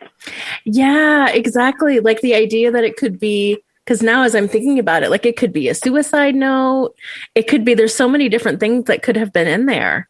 Like for her to just be like, oh yeah, that's fine. I'll just hold on to it. It's no big deal. It's like, bitch, like you have no, like, no sense. Like this character is losing their license and also going to be persecuted, like for like criminal behavior. Like this is like, or unethical or whatever, at the very least, get her license taken away for sure. Mm-hmm. Yep. And Al, I'm sure if someone came in and talked to you, even as peer support, they'd be like, here, hold on to this for me. You'd be like, nope. You'd be like, why am I holding on to it? No, I'm not holding on to it. Yeah. Yeah, no, can't see that happening. All right, do we have anything else we want to rant on about her? Because I know, like, literally this topic drives all of us absolutely bonkers because we see this and just, like, scream internally. I know I was watching You, and when the therapist, Dr. Nikki, stays like, oh, this is actually a good representation. What the fuck? Yeah. Lost my shit. I don't know. How many texts did I send you guys losing my shit about Dr. Nikki? Like 40? I mean, once again, I've said it before on this podcast. I'll probably say it again. Do all people in Hollywood just want to sleep with their therapist? And so then they just write this into movies and TV shows because this is what they want to do? Because it's so pervasive and it's always made to seem like it's never explored. Well, in some movies it is, but like it's never really explored for how inappropriate it is. Like that's never the plot. Point or plot device is like, oh shit, you did this thing that's really unethical. Like Side Effects is probably the only movie that really explores that as a concept. Right. And also, side question, why is every therapist in a movie single? Yeah. Or I don't even know if their singleness has anything to do with it because they're obviously not ethical people. But anywho, I guess this would be a good time to slide into what would it actually look like. Well, and I guess... Yeah, and I was kind of thinking, what does it, like in terms of how badly mental health providers are portrayed, how badly are the police portrayed in this movie? Like, is it comparable in terms of we look like maniacs and also this movie also makes police officers look like straight up maniacs? Like, is that the same there in terms of what it's really like? This movie makes police officers look like we were talking earlier, a bunch of juvenile men. Everybody's gonna start fighting. Screaming, yelling. It was, they were so disorganized. Last minute things that they were doing. Some of the raid stuff and all of that. It was just, it wasn't a very good portrayal of what police are supposed to do or how they do and what the reality is of, because there's just so much more stuff that goes on there, and keeping your informants and things like that and undercovers safe. That part was, pretty true. How closely they guard them because they could be life-changing, let's be honest. But all the decision-making and all the bumbling and, it almost made Frank seem smarter than everybody else. Yeah. He was the smart guy and the cops were the dumb guys. Because he always got over on them. He always had something going on. So yeah, don't get me started on it. I think I would want to bring up the text message I had with Al when we initially talked about doing this movie last year, and then for multiple reasons decided that this was not the time to do it. And then if we come back to it, but I remember sending Al this is like the worst depiction of a therapist I've ever seen, and Al just sent me a text back in all bold, like, you think this made therapists look bad? Think about how it made the cops look. Like, obviously losing his shit. And I wonder too, kind of what we were referencing before, Al, is when we were saying that even like with the real life mental health counseling that might have been given to Leo's character, like in this context, it's still part of his cover. Like he's going to therapy as part of his cover, and he's supposed to be acting as if it is his cover is true. And so in providing like mental health services to someone who is undercover, would they go to therapy during that time? Because I'd imagine that would be trepidatious for them. And also, like, how much could they tell? Like, how would they even get into the building if it wasn't part of their cover? Like, I know that there's also confidentiality with the psychiatrist, so he could have been honest with the psychiatrist, and ethically she's not supposed to say anything, about, like, he could go in there and say, like, I am undercover, but I would also imagine that's so risky. I couldn't imagine feeling safe enough to say that, even if I knew the therapist had that confidential umbrella or bubble. I think it's how deep are they undercover and what's, the situation, in this particular movie, he's deep undercover. He's going into, a serious gang, group, and so they're probably not going to offer that up during that unless, and that's where the captain and the sergeant should have, as he's going through this and they're seeing him get more and more volatile, more and more upset, maybe you should have said, hey, we're going to have to pull you out. And then the mental health side there. Or at the very least say, hey, let's give you some mental health assistance along the way. Being undercover, they're going to do a lot of things if that were to happen. Obviously they're not going to be going into the building, which I thought was ridiculous how he was going into the building where Matt Damon was. And, these two guys were going to go back and forth and, maybe that was on purpose. But yeah, he's not going undercover, even though his cover was to be the ex-con going in for therapy. I don't see that being realistic at all, and nor would that happen, I don't believe. That's a good point, too, which I didn't even think about, which is, even if it's under his cover to see this therapist as a booted statey, still him, they already think he might be a cop, and then you're having him walk into a cop building at least once a week is illogical. Mm-hmm. And you're just compromising him so badly. Or meeting out anywhere, talking with cops who are obviously cops, who everyone knows is the captain of the division, like under no circumstances. Because, as like I think Al was saying, like they would always have the bad guy looking like he's the smart guy, but there's a lot of smart cops too, and there's a lot of smart criminals, and they can tail you just as easily as you can be tailed. And they have their own access to surveillance and things. Like there's so many things about this that are just bananas. Mm-hmm. So many things are bananas. So yeah, Al, it sounds like you didn't feel like this was a particularly great representation of your chosen profession. No, not at all. I mean, you bring it up. They're having meetings with him outside. And yes, have officers been tailed on their way home? Yes. Is it easy to do all of that stuff? Yes. Had worked a slight undercover in my time. My contact was minimal. And, and there are times when you're sitting there, you're shitting your pants. And, it's you and whomever, and you've got to use your own instincts to get yourself out of it. And you don't have, anybody that you're counting on. You don't have a backup. You don't have an enforcement team behind you. It's just you and your instincts. So they would not be meeting in that situation. There may be phone calls that some way, somehow. And that's the proverbial two phones, and knowing which phone, thank God now you can change your ringers and you can have different tones. So you know which character to be in. So, but, it was all the silliness that they had with, yes, Matt Damon moving up the ranks that quickly. Come on.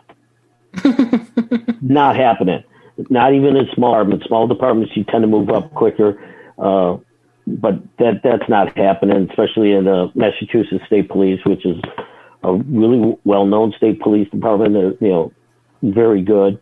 And then, the different things that they have. And I got to be honest with you, them having all those resources to go after this guy, I'm like, that's not even real.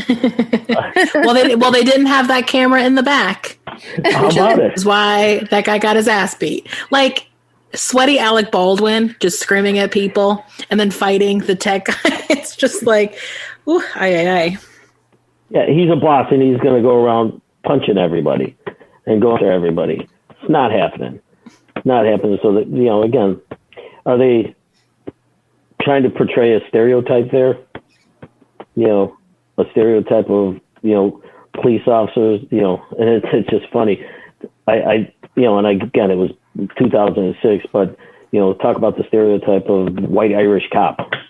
Mm-hmm. And they were just playing all into it. Well, they say in the beginning, if you're an Irishman, you can be a cop or a criminal, right? Yep. I think they say in one of the first lines of the movie. Right, and when you're facing a loaded gun, what's the difference? Mm-hmm.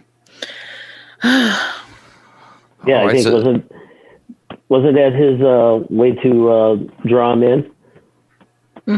Yep. Yep. That was Jack Nicholson's way of drawing people in. Yep. All right. So before we move on to some of them, when we've talked a little bit about some of the fact and fiction of therapy and some of the fact and fiction we see in police, before we talk about real life police mental health issues, because I think in this movie they skirted around some of it a little bit and got some of it a little bit right. And some of the attitudes, I know I wasn't working with police in 2006, so we'll have to rely on Al for that. But I think that some of the things that this movie sort of skirted on are important to talk about how they're changing now, is because that's definitely part of my life mission now. And I know it's definitely been part of Al's for a long time, is to work on getting police officers the proper care done competently and done in a way that is culturally appropriate to their culture. But before we do that, let's take a quick break here, and we'll be right back.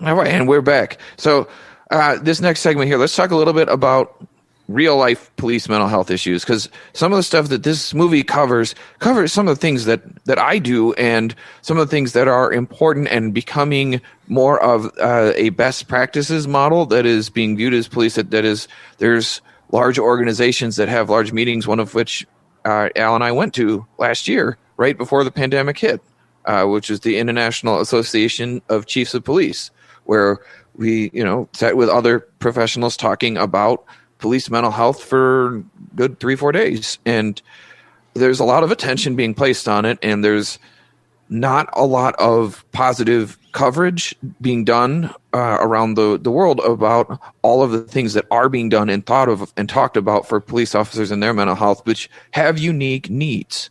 There are lots of things that they go through. Al, correct me if I'm wrong here, but nobody calls you guys when they're like, "Hey, we got some extra food at the barbecue, come over." That's not what happens.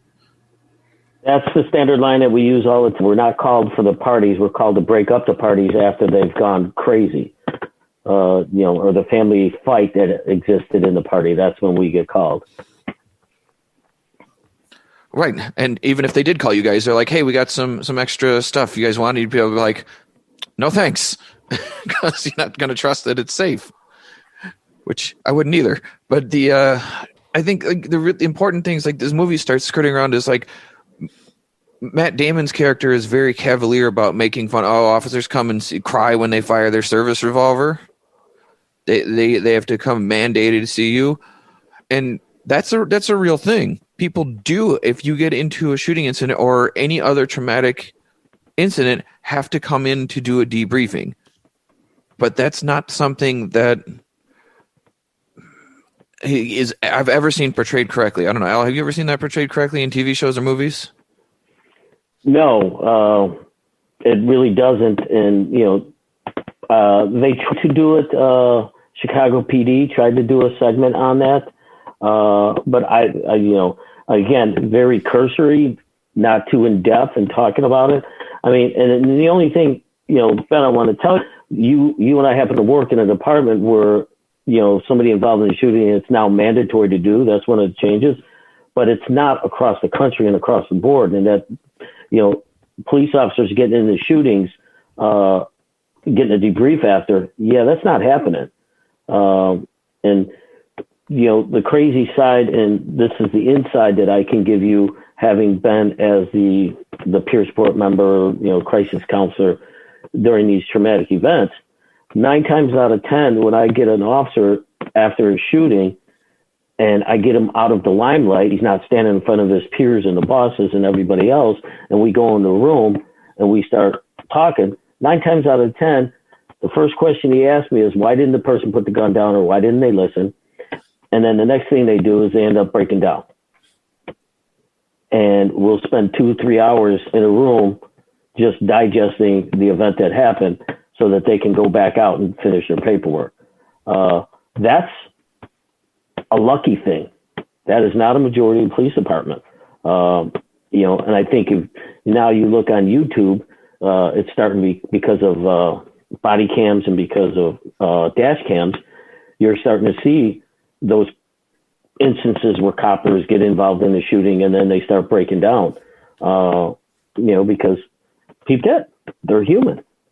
They're human. And this is, I know there's a thought out there that cops want to go out and shoot people. That's not the thought. That's not the reality of what happens out there. The real side of this is it's a traumatic event. It's a life and death situation for them, whether they're going to lose their life or not, and then them take a life. So think about that in milliseconds. That's what they're going through in milliseconds. I have to make a decision about saving my own life. In the same process, I will be taking a life or could be taking a life. And that. Go ahead, Ben. I was just saying that process carries so much weight, and it happens so fast, and you end up replaying it so many times. The officers I sit with when I do these debriefings or follow-up therapy is that, it's absolutely a traumatic event. It's a life-changing event, and that question of why didn't this go better? Why couldn't this have been different? Why did this have to go this way that Al brought up is asked every time. Even if it was something they knew they had to do, it's asked every time. If that decision was forced on them by someone else shooting at them, it's asked every time. That is never, I've seen an officer who felt, well, yeah, that was okay. I did what I had to do. Never. 0% of the time. And that's only going to happen in the confines of that therapeutic session, and or like in my situation, I may be on the scene, but it's away from the crowd. Because the unfortunate part is there's an image. There's an image that they have to live up to. We talk about stigma and all of that kind of stuff, but there is that image that they're going to walk out there and their colleagues are going to see them. And talk about living the dual personalities. That's a real strugh Ben knows we've been through this with some of these officers. They're not high-fiving and all of that like sometimes it's portrayed on TV shows and movies, things like that. That's why Chicago PD, I hate that show. I hate that show because they just make the officers so cavalier when they get involved in a shooting or there's a crash and they're just so cavalier about it. All right, tell me who did it. Give me a description. This cold, callous cop, and I think that hurts the officers across law enforcement because that's not truly the way it is on the street. I've seen many of police officers, hardened police officers, multiple years on the job, 20 and 30 years on it, break down, and how many times have they gone through that? Over and over. And there's a thing that in one of the therapies that I do that is like started to map out as this particular thing for law enforcement is working on understanding the parade of faces. That when officers get in through these things is that every bad scene that they've ever seen is that they can pull up just a list in their mind of all of those scenes over and over again in succession throughout their career and just year by year map out all of the bad ones, the ones that stay with them, ones that are there, and they keep seeing it over and over. And the way that this movie showed them being so cavalier about life and death and shootings and things has not been my experience with a very professional police force ever. I've never seen any officer act like any of these guys. And I guess that is true in the sense of when I've seen TV shows and movies where someone has to do court-mandated therapy, there's always this bravado of, like, I just got to get through this so I can get to the other side of it and, like, get back to business. Like, therapy's dumb, but I have to do it. Like, it is always still portrayed as this nuisance at best that someone has to get through to the other side of it. And it's never treated it's never given due course, I guess. It's never treated like this is something that deserves equal respect and support and like there's honor in this part of it as well, not just the sort of like, which we see, like I think I mentioned before, like throughout this whole movie as well, of this whole, like, you can't show weakness, you can't show vulnerability, anything that even smells like you have feelings, you're gay, or you can't get it up, or, and it's always this constant like proving yourself, both in the criminal world we see in this movie and in the police world in this movie. Is it's very similar energy of what does it mean to be a man, and how fragile that masculinity is. Yeah, that's I mean, some of this movie, like, it's difficult to assess now in 2021 versus the world that existed in 2005 and 6 or so when this movie was being made. Right around this time when the movie was being made, I was in ROTC, so I was around Army guys all the time. I was doing military stuff, and ended up not being able to pass medical, so I didn't follow through with that. But at this time frame, the jokes about sexuality and all of that stuff in like those kinds of environments isn't that far off. I wish it was, True. But it wasn't. That's fallen out of favor now. Like, but some of that joke, like one of the jokes would be, you never see a gayer group of guys than infantry guys. Like, ever. And that was like one of the things that would be said. You wouldn't hear that now, but then, it'd definitely be said. And I think that this movie, I don't know, I've never been to Boston. I certainly don't know what it's like to be in the Boston PD, but the Massachusetts State Police, but the way masculinity was demonstrated at that point in time, I don't think that this was that far off. It feels real weird now to see it like that, but I don't think it was that far off then. That's the way it was on sports teams. That's the way it was, I'm sure, in other hyper testosterone loaded environments. But I think the thing that you brought up that I want to like tie back to is, rather than get into a gender studies discussion, because we've done that on several other episodes, is, and while valid, I don't want to dismiss it, is that I'm on a different area right now in my head, is the stigma and the the avoidance. I wouldn't say that it's to the point where it's not viewed as a nuisance by some people yet.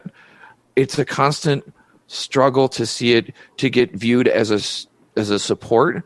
The mental health services we offer to officers, some people still do view it as a nuisance or as like a procedural thing, or that it can be seen as something that gets officers off the street from bosses when they need bodies on the street because they're chronically understaffed. And the need of the officer, the mentality is still lagging in many police departments. I don't know if Al, if you would agree with that statement, but the need for officer mental health, there's still lots of room to grow. Oh, 100%. It's just the thought process behind it. You're going into that masculinity thing, and we're a hyper masculine profession, and we're in a profession where we are supposed to be the savior, the one that's going to make the difference and all of those good things. How can I be soft? I have to show that tough, hardened exterior all the time. And so in the long term, by the time the people that make decisions about the mental health of a department, those are the same people that harden coming up the ranks. So their whole thought process about it is a little bit different. It's going to take, and it is taking, a rather long time.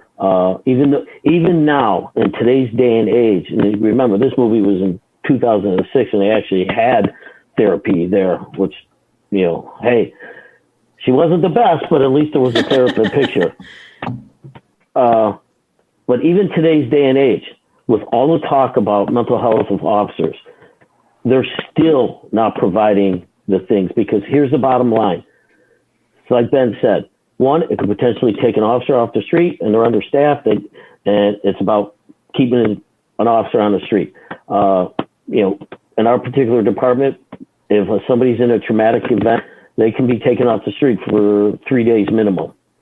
They're losing a body on the street for 3 days. So now you're the supervisor that's got to make a decision.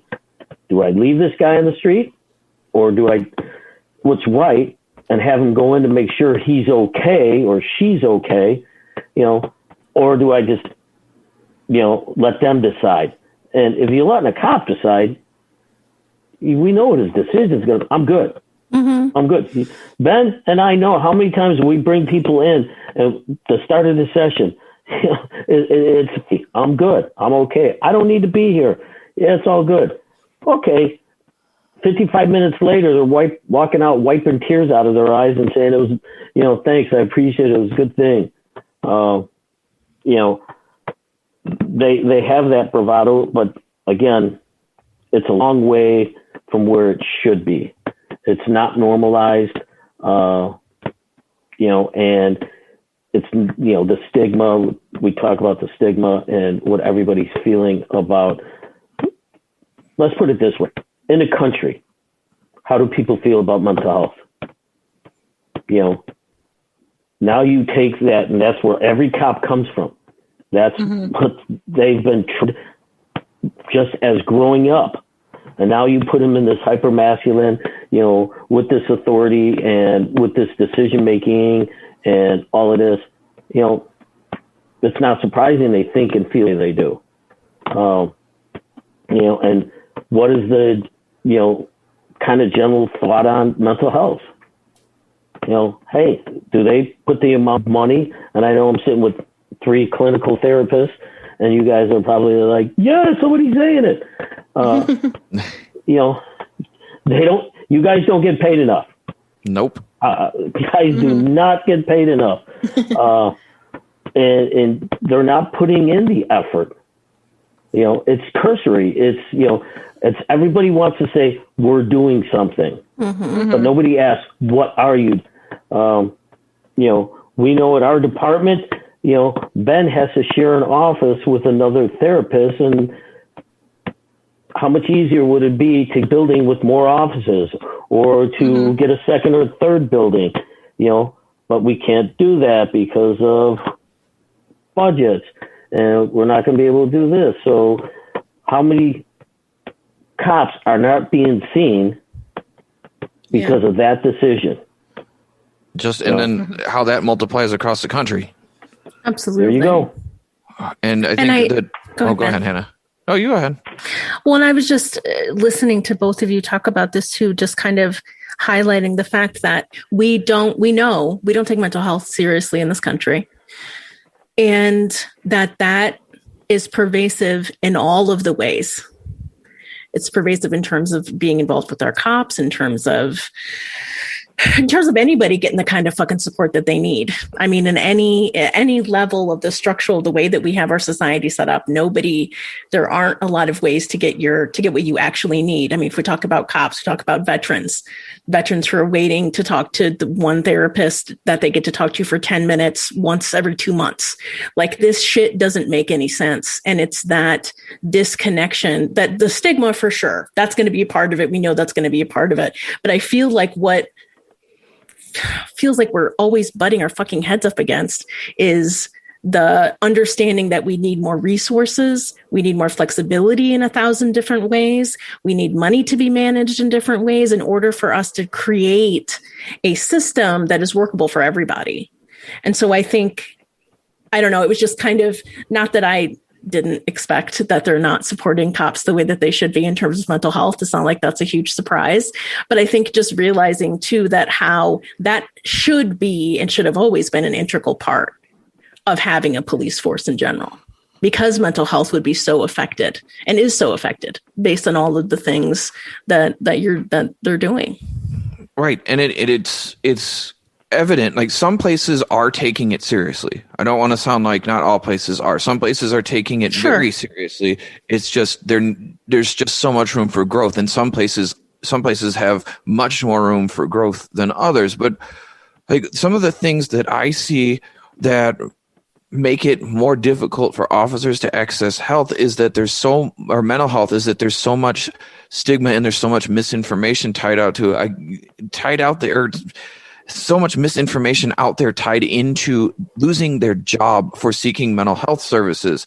And this movie is real cavalier about it and making fun of it. But I think that it's not that unrealistic.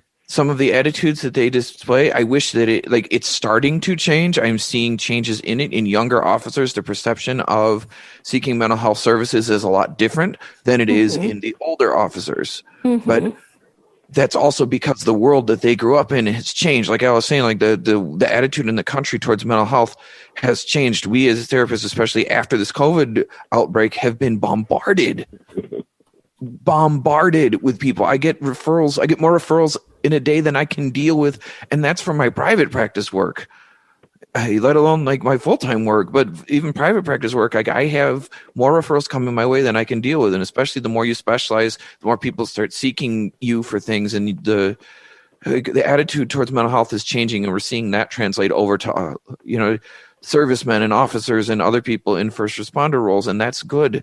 But some of the things that also need to be done that we learn about in these conferences that we go to, and that some departments are getting right and some are not, is that we want to make sure that for officers' mental health, that the people serving them have nothing to do with assessing their ability to do their job. The people treating them should not be the people evaluating them. Yeah. Ever. Not Absolutely. ever. They should be able to see someone who has no input on whether they're doing their job or not, so that it's well, or they're suited for it, so that they can talk openly and freely about what's going on. It should be made clear to them that what the laws around firearms in states that have firearms cards, like Illinois does, that the only thing that can result in you losing your firearms card, in Illinois we call it a FOID card, the only thing that can happen to lose your FOID card in this state is that you are put into a locked facility. That's the only thing. If you go to substance abuse treatment, you don't get your card taken away. If you see a therapist, you do not get your card taken away. If you say, I've been thinking about killing myself, but I don't want to do it, you don't necessarily lose your card. You lose your card if you have to be hospitalized because you are unsafe immediately. You are in imminent danger. If you have something going on and you're a police officer, reaching out to someone does not automatically result in loss of job, getting psyched, getting hospitalized, getting your gun taken away.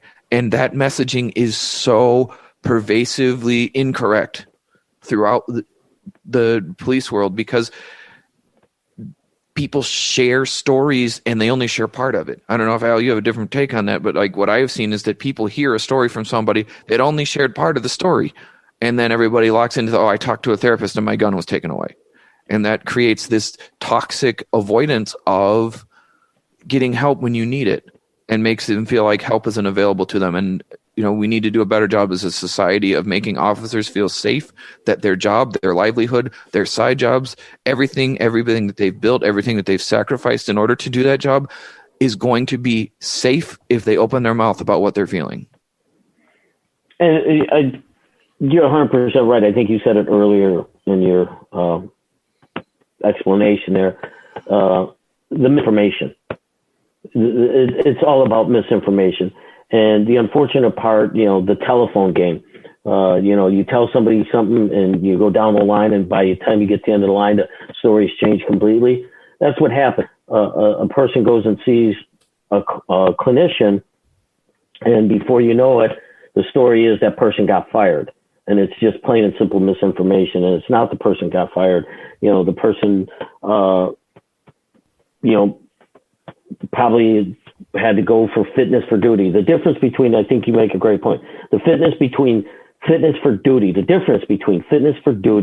and seeking therapy for traumas that you've gone through on this. I think it should be required that departments provide those services. I'm not saying it's required that the officers go, because I think the officers will do it on their own, but the department should be required to provide it. That should be the mandatory. I know there's a lot of places around the country saying that officers should be mandated to go once a year, for a yearly checkup and stuff like that. Well, maybe yes, maybe no. I'm not on that bandwagon, really, because I think more gets done when the officer takes an active role in their own decision making. We talk about this in the therapeutic sense. You got to empower them to make their own decisions. And cops get enough from the department telling them what they have to. You don't want to make it a negative. You want it to be a positive experience.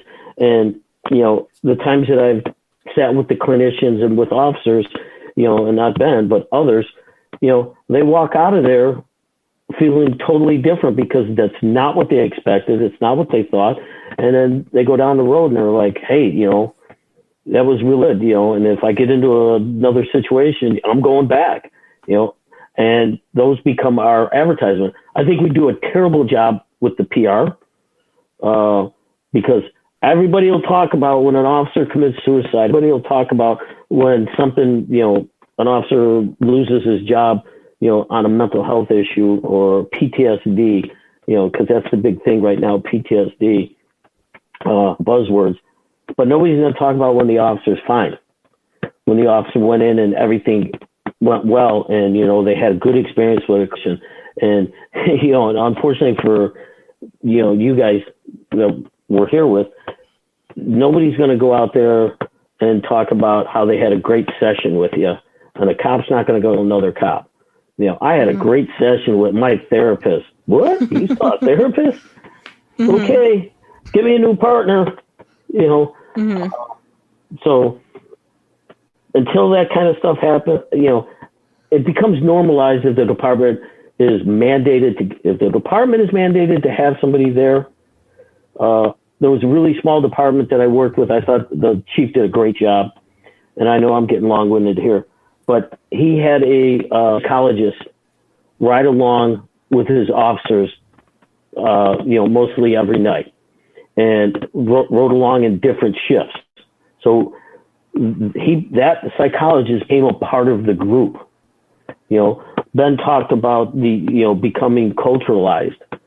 You guys talked about it earlier today about knowing the population that you're working with. Those are important factors. If you have somebody there, then they're going to be willing to talk about it. And the talk may not be a formal session. If you've got a psychologist or a social worker that's riding along with these guys, it's just a conversation that you're having on the side of the car. That may be all they need. It may be that 45-minute chat, out in the field. Doesn't have to be, okay, let's come into the office and sit down and you lay on the couch and I'll sit here with my notepad. It can be a cup of coffee at the station. It can be, sitting out while, on a slow moment out, when they're out on their watch. Those kind of things. And that's going to normalize it and make it a little easier for officers to get out there. At the end of the day, it's about having a mentally healthy police force is where I think it comes from. And, and it's Ben's really starting to see it when the more you get into this and you start hearing the stories that they bring into the room. And I think you did a great job describing it, Ben, when you talk about the many pictures that they have. And I always tell officers, officer was affected. I tell them they were affected emotionally by the job. If they can describe to you 5, 10, 15 years later, the job in detail. The more detail that an officer gives me about something, the more I know he was affected emotionally by it. And then that, for me, in my particular situation, that's when I know, okay, hey, Ben, could you come on over here and have a chat with this guy? Because this one's a little deeper than, hey, 15 minutes, okay, you're good. Let's move on. So, those are the kind of indicators that could happen with you guys just, going out on the street, hanging out. Our chaplains do it at our particular department. I don't know if you knew that, Ben, but our chaplains go out on weekends and just kind of show up. Yep. And it gives them an opportunity just to have a conversation.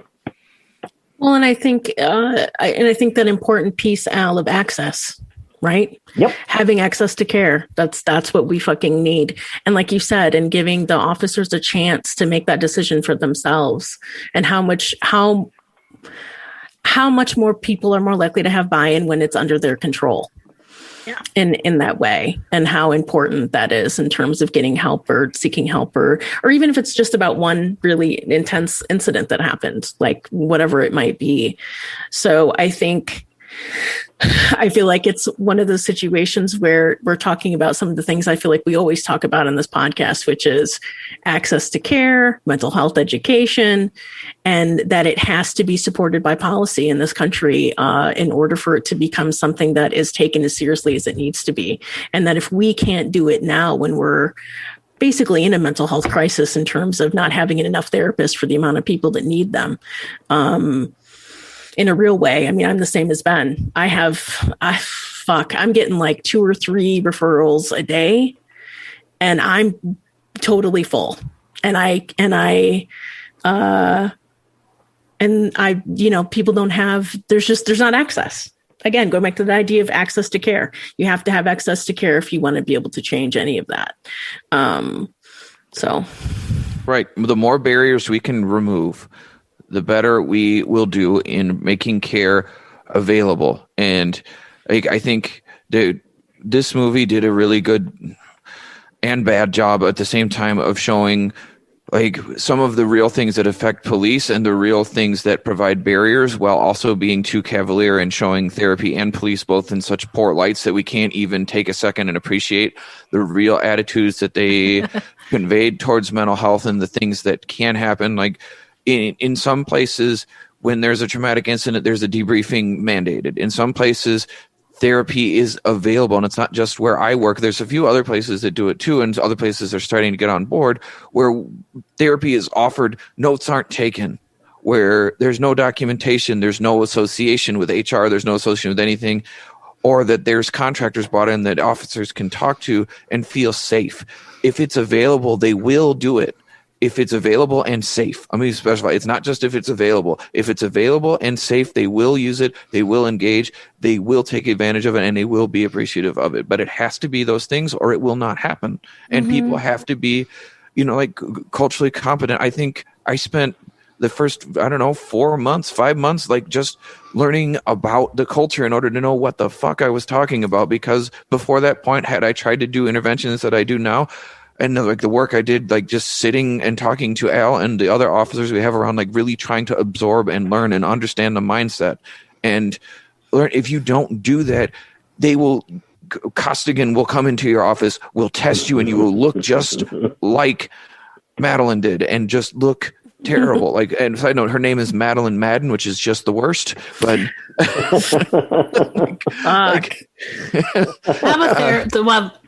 a psychiatrist in a movie and both their names start with the word mad is right.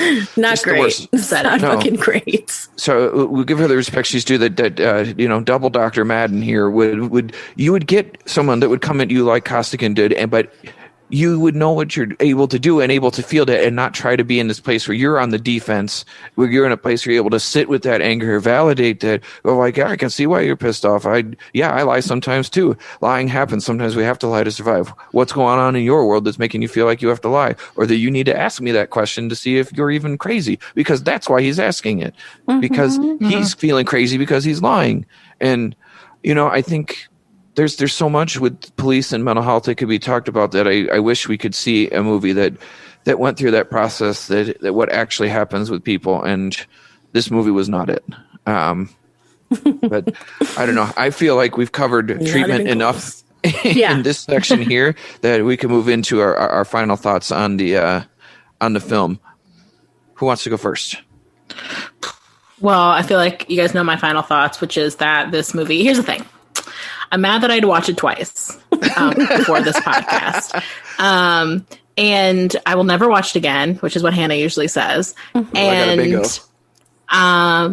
it's the parts that are good are so greatly outweighed by the parts that are bad that I cannot revisit this piece of cinema. Just like I said earlier, it's such a weird portrayal of a woman and of a psychiatrist that I don't know how I can't. It makes me just angry to watch it. I feel disrespected as both of those things. And it makes me feel like, because Martin Scorsese met a woman and or a psychiatrist, because she makes no sense. All the other characters, they kind of make more sense. You can kind of understand the pathology of them, the conceptualization, whatever. And she makes, from top to bottom, no fucking sense. Every choice she makes, every path she goes down is so nonsensical to me from both those layers of identity that like I cannot revisit this movie and take it seriously because it feels so poorly written from that place. So that's my final thought. Yeah. So I would say for some reason I have definitely watched this movie more than one time. Like I actually know it pretty well. I'm still trying to figure out what that is after watching it as a therapist, which as we know, sometimes can ruin movies for us. I don't know that I'll watch it again. Now, just paying attention to all the things that we've talked about in this whole episode. And I think it really is making me revisit the idea of Martin Scorsese as anything besides some asshole who doesn't know what a woman is like. Because to be perfectly honest, I know that he doesn't write the scripts of the things that he directs necessarily. But for fuck's sake, like he doesn't have any female characters that have any weight in terms of actually being humans versus being some crazy slut kind of, I feel like is what they always end up being. I mean, just kind of in general. So that just thinking about that and thinking about how I feel like I have always talked about how much I like Martin Scorsese, and I feel like not so much anymore. I mean, 29% of your shit doesn't even have, he has one woman speaking The Irishman. She has one line. One line.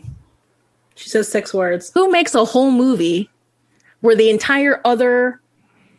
I just can't. Martin Scorsese can go fuck himself as far as I'm concerned at this point. He can go fuck himself. I'm glad he only got one Oscar. And I hope he doesn't get any more ever.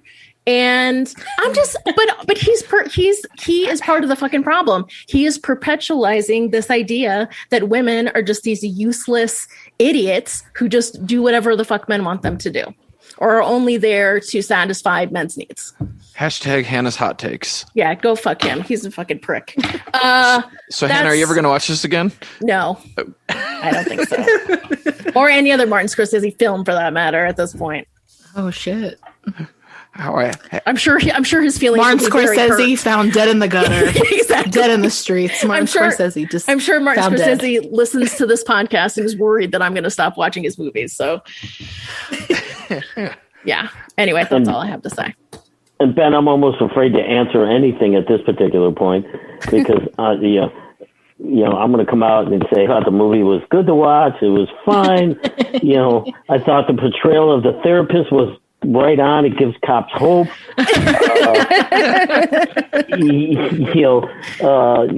Yeah, I agree. I think there should be more women in there, doing more of what men want them to do. And I hope everybody that's listening know I'm being extremely sarcastic. But yeah, all in all, is it a movie to watch because of the action? Because of you're not watching it for the plot line. Let's be honest.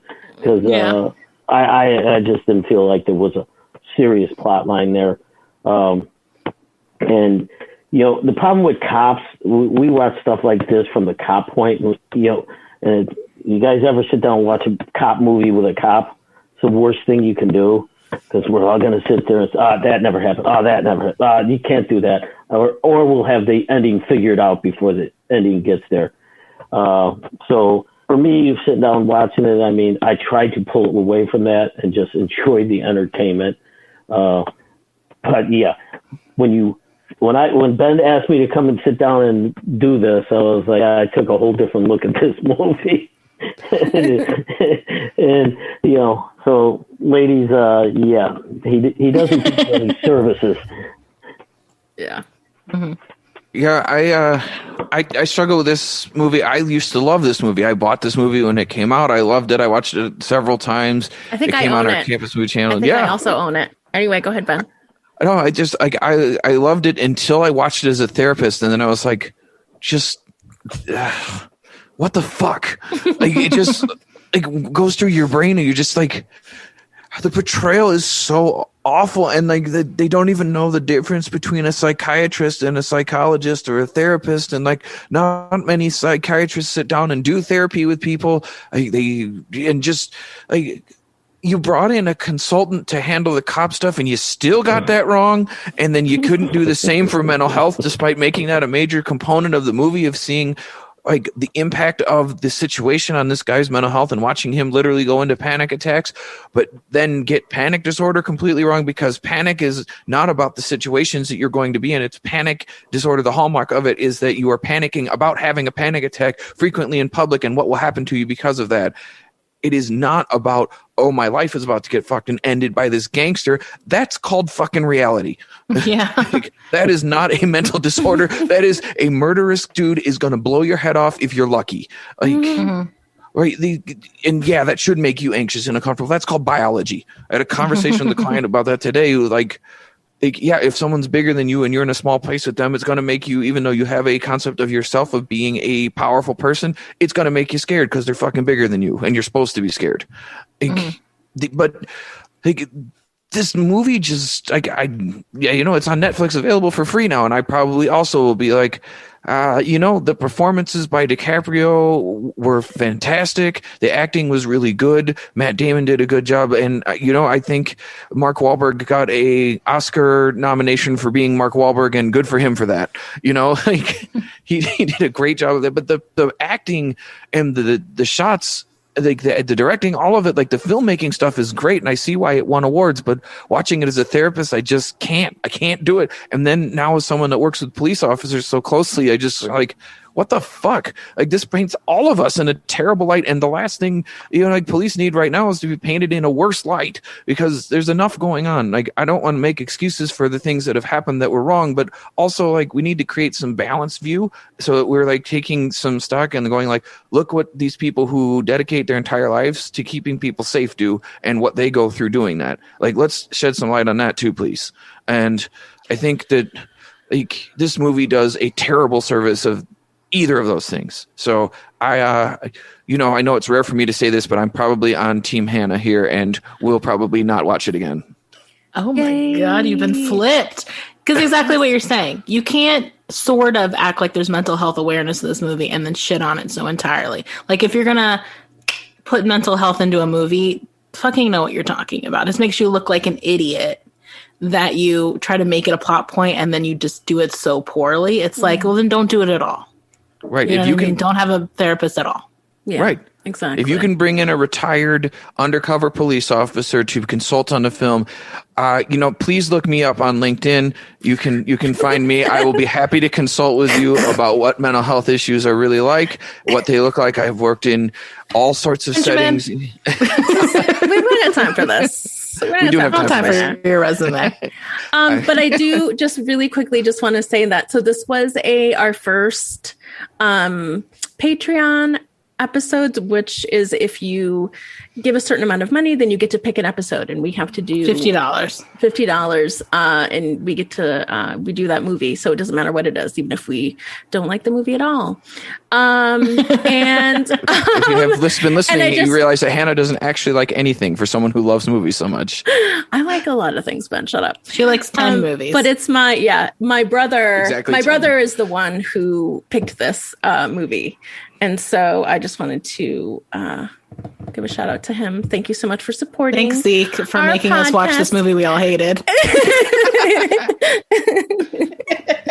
But also thank you for supporting us. Yes. Thank you so much.